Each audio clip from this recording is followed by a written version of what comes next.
मथुरा में भोजराज कंस बड़े ही चिंतित हैं। तो एक दिन की बात है, देवऋषि नारद पुनः फिर पहुंच जाते हैं। और जब देवऋषि नारद पहुंचे हैं तो भोजराज कंस बड़े ही उदास बैठे। देवऋषि नारद को देखा, आइए महाराज आइए, कैसे आना हुआ? देवऋषि नारद बोले, कुछ नहीं, भ्रमण करते हुए जा रहे थे, विचार किया आपसे मिलकर चलो। ठीक किया। एक बात बताओ राजन, बड़े चिंतित नजर आ रहे हो, क्या बात है, क्या कारण है? कंस कहने लगा, महाराज वही एक पुराना कारण है। क्या? जब से कृष्ण बलराम आए हैं इन्होंने हमारा जीना आराम कर दिया। मैं जिस किसी को भेजता हूँ कोई लोग उधर से आता ही नहीं है। किसी ने आज तक मुझे ये नहीं बता पाया कृष्ण गोरा है, काला है, छोटा है, बड़ा है, मोटा है, पतला है, लंबा है, कैसा है, मालूम ही नहीं पड़ता। जो जाता है वो फिर वापस आता ही नहीं। इसलिए मैं बड़ा परेशान हूं। और तो महाराज आपने खत भी लिखवाया था। अरे उसने तो कमल के पुष्प भी भिजवा दिए। देवऋषि नारद ने कहा, तो चिंतित क्यों हो रहे हो, परेशान क्यों हो? कोई दूसरा उपाय ढूंढ लो मारने के लिए। महाराज आप ही बताओ कोई उपाय हो। जवाब दिया, आप अपने यहाँ धनुष यज्ञ का अनुष्ठान रखो और कृष्ण और बलराम को आमंत्रित करो। जब दोनों आ जाए तुम्हारा बुला लो दोनों को। कहा महाराज बात तो ठीक है। खत लिखा है, वृंदावन की बसने वाले बाबा नंद, मैं अपने यहाँ धनुष यज्ञ का अनुष्ठान रच रहा हूं, कृष्ण बलराम को आमंत्रित कर रहा हूं, आप इन्हें लेकर के आ जाए। और नीचे अपने हस्ताक्षर कर दिए। महाराज इस खत को लेके कौन जाए? देवऋषि नारद कहने लगे, अक्रूर जी को ले जाओ, अक्रूर के हाथ भिजवा दो। ठीक है। इतना समझाने के बाद देवऋषि नारद तो चले जाते हैं। अब इधर अक्रूर जी महाराज को बुलाया है। और जब अक्रूर जी महाराज को बुलाया तो समझा करके भोजराज कंस अक्रूर जी महाराज से कहने लगे, अक्रूर तुम चले जाओ। कहाँ जाना है? बोले वृंदावन। क्यों? क्योंकि कृष्ण और बलराम को लेकर के आ गए।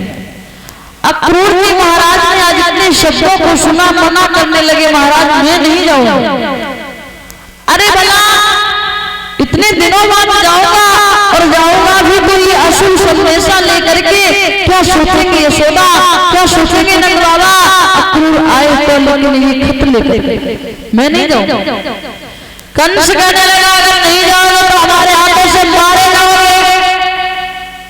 अब अक्रूर जी ने विचार किया है कि इस कंस के हाथों से मरने से अच्छा है मैं कृष्ण के पास चला जाऊंगा। जवाब दिया है, कंस की बात याद रखना, अगर यहाँ कृष्ण आ गए ना तो तुम जीवित नहीं बचोगे। भोजराज कंस कहने लगे हैं, आप खत लिए जाओ।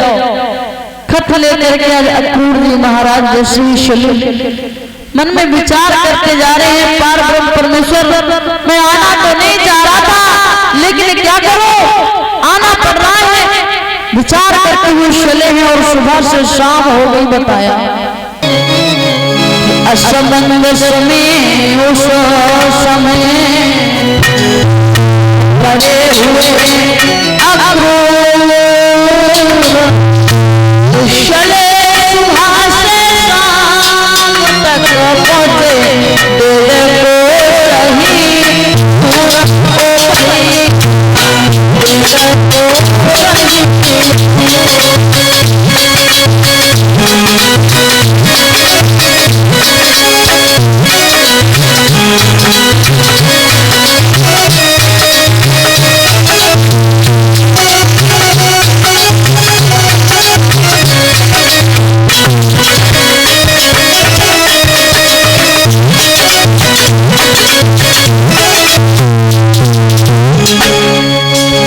असमंजस में उस समय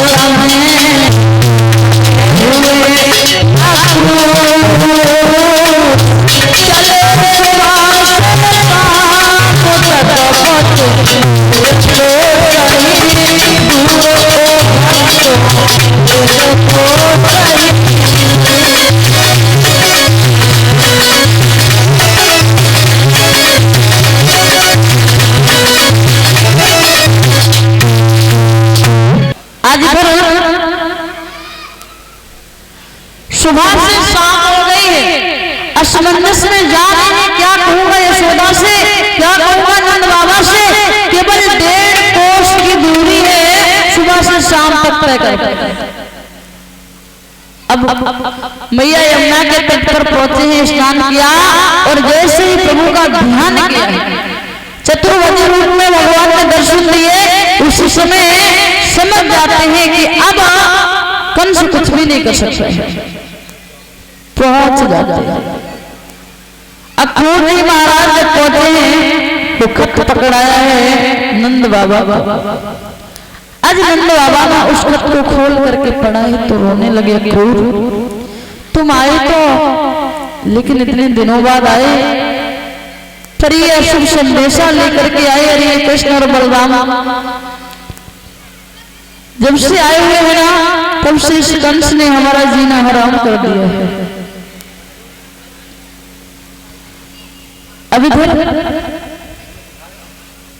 भगवान योगीराज कृष्ण आते हैं और भगवान कन्हैया ने प्रणाम किया और प्रणाम करने के बाद पूछ बैठे, चाचा श्री एक बात बताओ, सब कुशल मंगल है? बोले हाँ लाला। कैसे आना हुआ? अक्रूर जी कहने लगे, गोविंद तुम्हें तो मालूम ही होगा। बोले हाँ मालूम है, हमें लेने आए हो। बोले एक बात बताओ, आप वहां रहते कैसे हो? कहा जिस प्रकार से त्रेता युग में लंका में विभीषण जी रहते थे, ठीक इसी प्रकार से हमारा गुजारा हो रहा है। आज भगवान योगीराज कृष्ण कहने लगे हैं, चाचा श्री मैं आपके साथ में सुबह चलूंगा, लेकिन एक बात याद रखना, ये बात मेरी मैया को अभी नहीं बताता, क्योंकि अगर आपने मेरी मैया को बता दिया ना तो मेरी मैया रो रो करके पागल हो जाएगी, और मैं नहीं चाहता कि मेरी मैया रो। अब भगवान कन्हैया इतने शब्द कहने के बाद वहां से आगे बढ़ते हैं, जहां बाल खेल रहे थे वहीं जाकर के बैठ जाते हैं। एक वृक्ष के नीचे बैठे हैं तो ग्वाल वालों ने देखा, कहने लगे श्याम आ जाओ खेलते हैं। भगवान कन्हैया मना करने लगे, विचार कर रहे आज तो इनके साथ खेल लूंगा, लेकिन कल किसके साथ में खेलूंगा। ग्वाल वालों ने पूछा, माधव बात क्या है, क्या कारण है गोविंद, कुछ तो बोलो। तो भगवान ने सारी बात समझा दी कि तुम्हें नहीं मालूम है, चाचा जी मुझे लेने आए हैं और मैं कल मथुरा चला जाऊंगा, मेरे मामा जी ने मुझे बुलाया है। अब सभी ग्वाल वाल बड़े परेशान होते हैं, रोने लगते हैं। ये बात गोपियों को मालूम पड़ी है, लेकिन भैया यशोदा को नहीं मालूम है। गोपियों को मालूम पड़ी तो संध्या का समय है, सभी गोपियां आने लगी हैं भगवान कन्हैया के पास में, रोती चली आ रही। भगवान कन्हैया धैर्य धारण करवाते हैं, गोपियां रोना बंद नहीं करती। रोने की आवाज मैया यशोदा के कानों में पड़ी है, तो मैया यशोदा बाहर निकल के आई, क्या बात है गोपियों क्यों हो रही हो?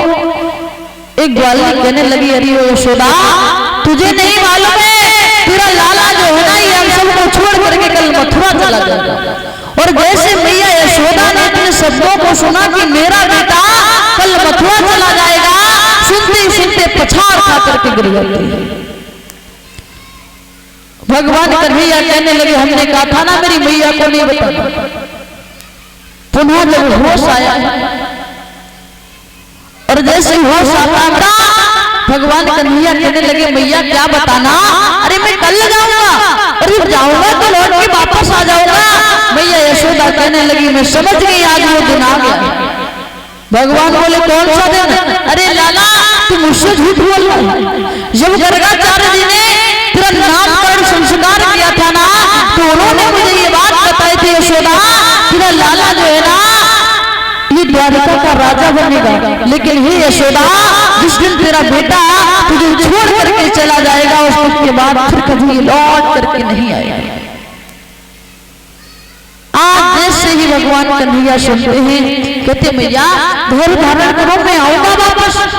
मैया कहते मुझे मालूम तू नहीं आएगा, लेकिन मेरे लाल तू जाएगा तो चले जाना, लेकिन एक बात याद रखना। क्या? बोले मुझे अपने बाबा को कभी भूल मत जाना। भगवान कहते मैया कैसी बात करती हो, अरे तू माँ है मेरी, कैसे भूल जाऊंगा? और मैं हमेशा के लिए थोड़ी जा रहा हूँ, मैं लौट के वापस आऊंगा। मैया कहती मैं जानती हूँ तू नहीं आएगा, मुझे मालूम श्याम तू द्वारिका का राजा बनेगा। मेरे लाल जब तू द्वारिका का राजा बन जाना, तू मुझे अपने बाबा को कहीं दास दासियों का काम दे देना, मैं करती रहूंगी, लेकिन मुझसे मिलते रहना। मैं कभी किसी से नहीं कहूंगी कि कृष्ण मेरा पुत्र है या मैं इसकी माँ हूँ। आज भगवान कहते मैया तू क्यों रो रही है? और माँ तो माँ है।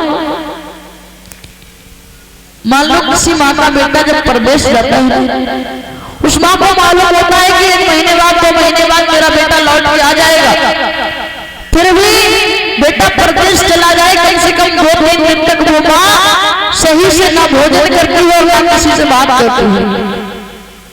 लेकिन उस माँ को तो ये मालूम है कि मेरा पुत्र चला गया तो जीवन में फिर कभी लौट के नहीं आने वाला। भगवान कन्हैया कहते मैया तू क्यों रो रही? बहुत देर धारण करवाते हैं लेकिन मैया एक भी बात को नहीं मानती। सुबह हुई, आज मैया अपने लाला को स्नान करवाती तो हर रोज की तरह है, लेकिन आज रो स्नान करवाया है, तैयार करवाया है और जैसे ही सजाया है भगवान कन्हैया को, तभी तक ये बात राधा को मालूम पड़ती कि श्याम मथुरा जा रहे हैं। राधा ने जैसे ही सुना दौड़ जाती, बात करने की कन्हैया क्या जाने से पहले एक बार मुझे बताना जरूरी नहीं समझा?